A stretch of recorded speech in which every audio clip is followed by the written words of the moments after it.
तो अकल की हुदूद से बाहर मुदाखलत, इससे हमें बचना भी चाहिए। यानी साइंस है क्या?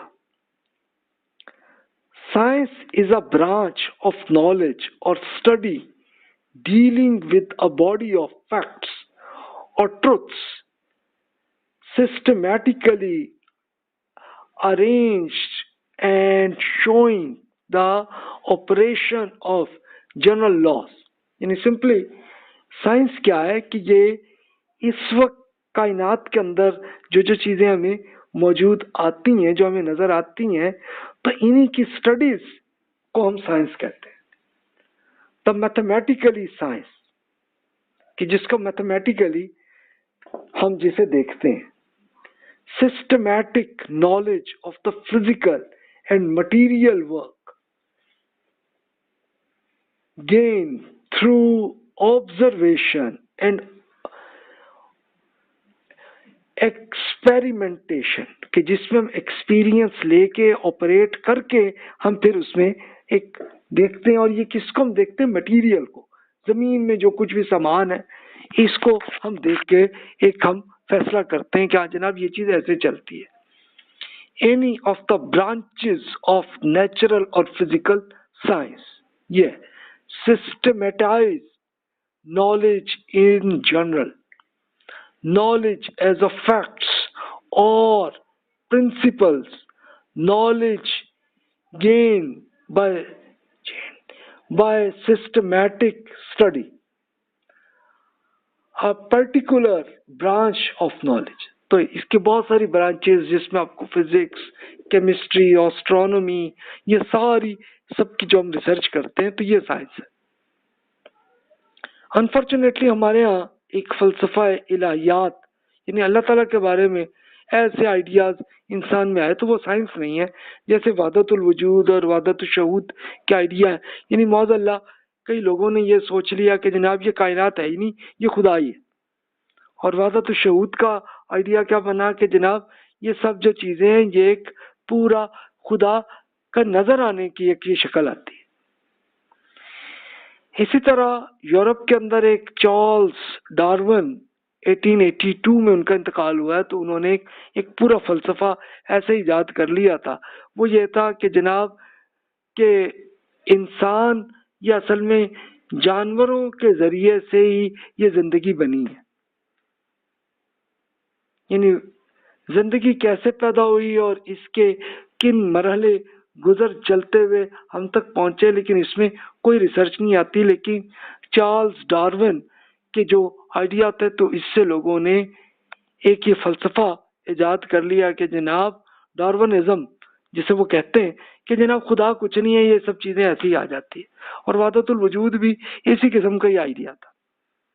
तो एक फलसफाना आइडिया है जिसका साइंटिफिकली कोई प्रूफ नहीं है कि किस तरह से इंसान कि ये शख्सियत कैसे बनती हुई आई है। उसके लिए बड़ी उन्होंने, ये सिर्फ फलसफे ही हैं जिसकी सब थ्योरीज है, कोई प्रूफ एविडेंस नहीं मिल सका।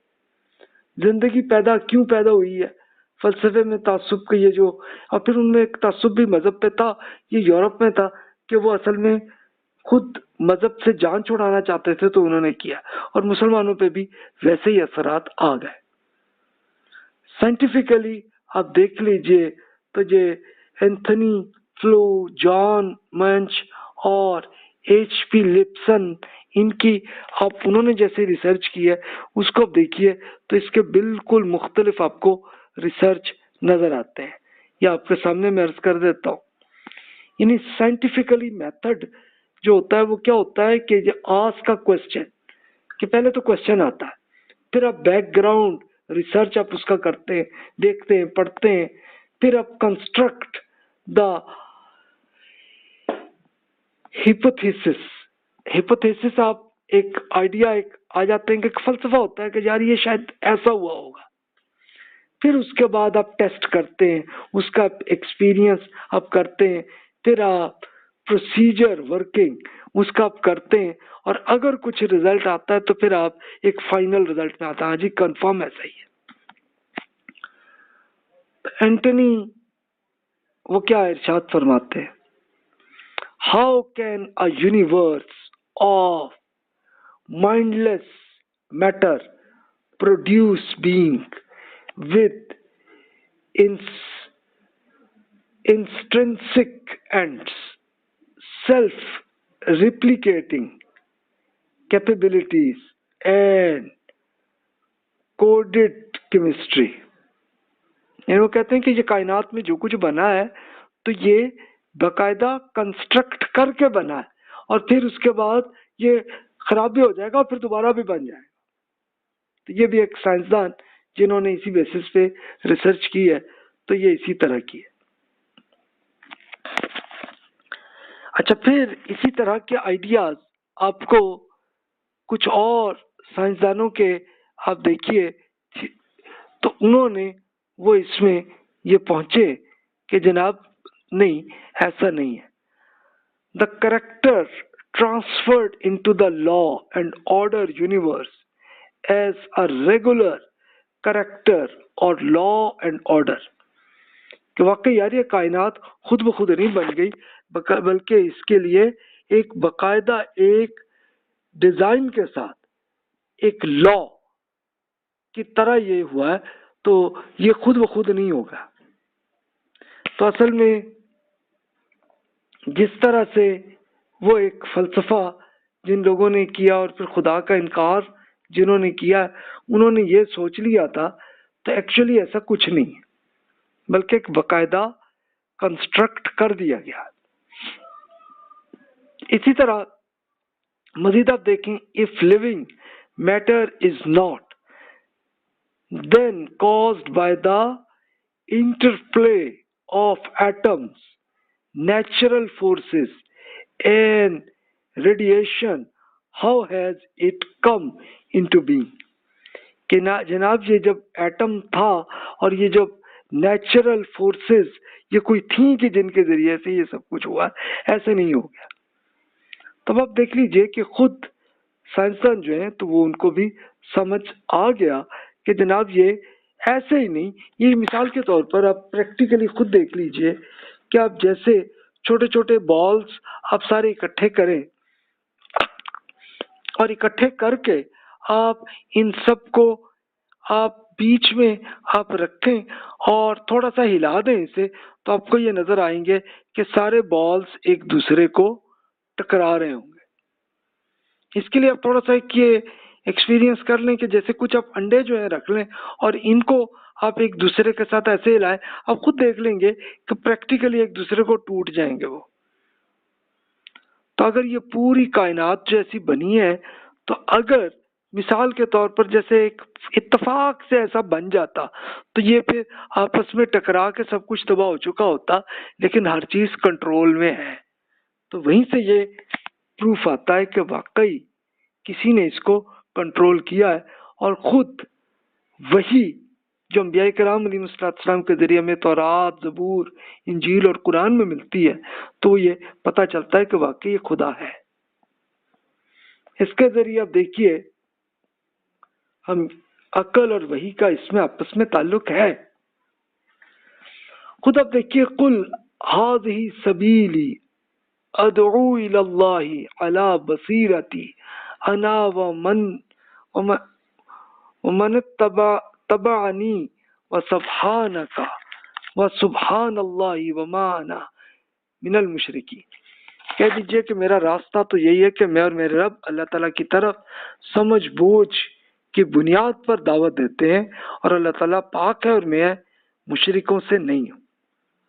बल कज़्ज़बू बिमा लम युहीतु बिइल्मिही वलम्मा यअतीहिम तअवीलुहु कज़ालिका कज़्ज़बल्लज़ीना मिन क़ब्लिहिम, बल्कि जिस चीज के इल्म पर ये काबू न पा सके इसको झुटला दिया, हालांकि अभी इसकी हकीकत इन पर खुली नहीं है। इसी तरह इनसे पहले लोग भी झुटलाते रहे। तो इससे देखिए कि अकल खुद हमें समझाती है कि वाकई ये पूरी कायनात जैसे कंट्रोल में है, तो इसका मतलब है कि वाकई खुदा है। अकल का आप दायरा कार आप देख लीजिए, हमारे यहाँ अनफॉर्चुनेटली क्या होता है, हम तो पर्सनैलिटी डेवलपमेंट में थे, तो बीच में हम ये वही और عقل کی بات کہاں سے آ گئی؟ تو اصل میں وحی کی بیان کردہ اصول اور احکام کے اسرار اور حکمتوں کی توضیح اور تشریح، یعنی جو وحی میں اللہ تعالیٰ نے قرآن میں جو بتا دیا ہے، تو لاجیکلی جب ہم سوچتے ہیں تو سیم وہی رزلٹ، اس کی ڈیٹیل وہ ہمارے سامنے آ جاتی ہے۔ احکام کے نفاذ کے عملی طریقوں پر زمانے کے حالات کے مطابق غور کرنا اور رکاوٹوں کو دور کرنا، مثلا سود، بدکاری، دہشت گردی سے بچنا، یہی اللہ تعالیٰ کے ارشادات ہیں، اس سے بچیں تو ہمیں فائدہ ہوتا ہے۔ موجودہ دور کی نظریات کے مقابلے میں وحی کی نظریات کی برتری ثابت کرنا اور ان کو مدلل طور پر پیش کرنا، یہ اصل چیز ہوتی ہے کہ جس سے ہمیں فائدہ ہوتا ہے۔ تحریف شدہ ادیان پر اسلام کی برتری اور فوقیت کو دلائل سے ثابت کرنا اور بیرونی حملوں کا دفاع کرنا، یہ ہمارا کام ہوتا ہے۔ یعنی ظاہر ہے کہ انسان کے ذہن میں جو فلسفہ آیا، آئیڈیا ہے، اسی سے نئے مذہب بنتے رہے نا، خود مسلمانوں کے اندر الگ الگ مذہب بنتے رہے، فرقے بنتے رہے، تو اس کو ہم چھوڑ کے اگر اللہ تعالیٰ کی وحی کی طرف ہم جائیں اور لاجیکلی اس سے سوچیں تو ہم صحیح طرح سمجھ سکتے ہیں۔ فلسفیوں نے جو آئیڈیاز دیے ہیں اس کو دین بنایا، تو یہ ایک بدعت ہے، یہ ایک نئی چیز ہے، اس سے بچنا چاہیے۔ تو یہ ہے ہماری پرسنالٹی ڈیولپمنٹ کا اصل طریقہ، اس سے ہم لاجیکلی اور وحی کے صحیح راستے کے بیچ میں ہم آ سکتے ہیں۔ تو جناب یہ ہیں ہمارے آئیڈیا۔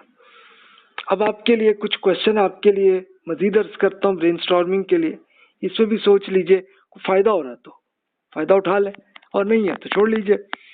کیا آپ کا واسطہ کبھی کسل مندی اور سستی سے پڑا ہے؟ کبھی کمزوری ہوئی ہے ہمارے یہاں؟ سستی ہوئی ہے کبھی؟ اور ہوئی ہے تو کوئی نجات کا کوئی طریقہ اختیار کیا ہم نے؟ کسل مندی ہماری اصل زندگی یعنی آخرت پر بھی کوئی برا اثر دیتی ہے؟ یعنی جو سستی ہوئی ہوتی ہے، یار چھوڑو یار، یہ نماز کیا پڑھنی، اس طرح کی آتی ہے نا، تو یہ اگر آتا ہے تو کوئی فائدہ ہے کہ نہیں؟ سگریٹ کی عادت نوجوانی میں ہو جاتی ہے، تو سگریٹ پینے کی کوئی وجوہات کیا ہوتی ہیں؟ یعنی کوئی فائدہ بھی ہوتا ہے یا نقصان ہوتا ہے؟ یہ بھی ذرا سوچ لیں۔ تو اگر ہو رہا ہے فائدہ تو بے شک کر لیں، اور اگر کوئی نقصان ہو رہا ہے تو اس سے بچیں۔ تو یہی ایک مشورہ عرض کروں گا۔ تو اس کے لیے جناب یہ کچھ مشورے میں عرض کر دیتا ہوں۔ اس کے لیے اگر آپ کو فائدہ مند ہو تو فائدہ اٹھا لیں، ورنہ نہ کریں۔ پہلا کوشچن یہ ہے